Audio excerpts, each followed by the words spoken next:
Isaha iyo ariyo yose ingabo za Leta Zunze Ubumwe za Amerika zishobora gusesekara muri yeri ya nyuma yaho mugaba w'isirenga wazo Donald Trump ahaye umukoro Leta ya Nigeria wo gutabara abakristo bamaze igihe bitwa n'imitwe y'abaterabo babarimo. Boko Haram byananirana ingabo za Amerika zikiyizira ubutumwa.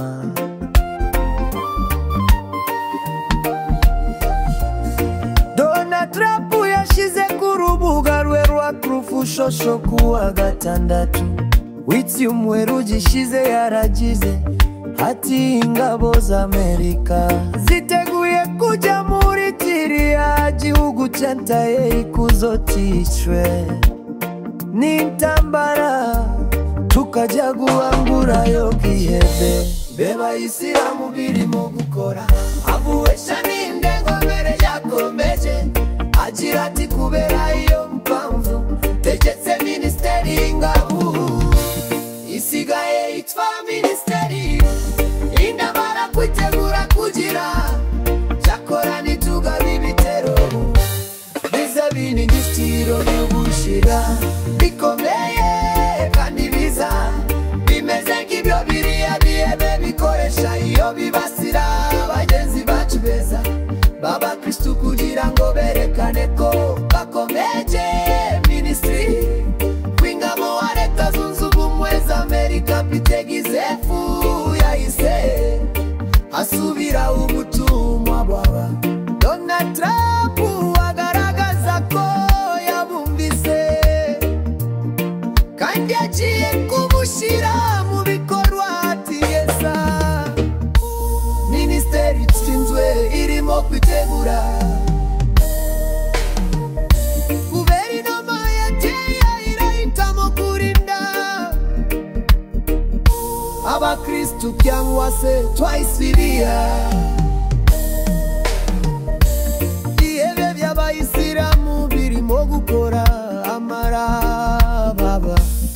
BNews TV subscribe for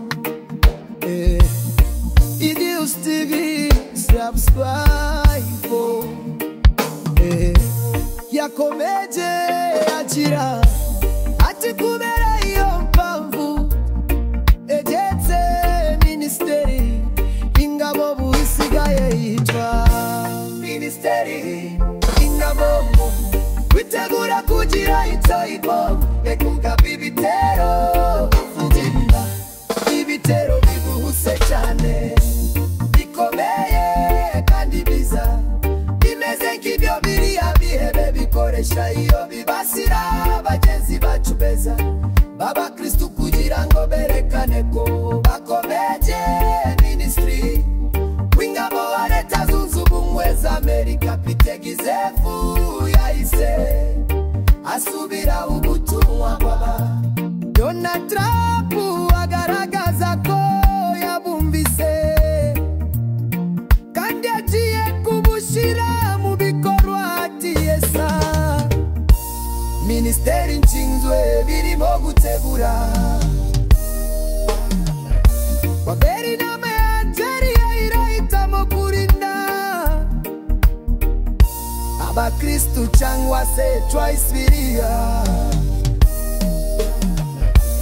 ihebe by'abayisilamu birimo gukora bavara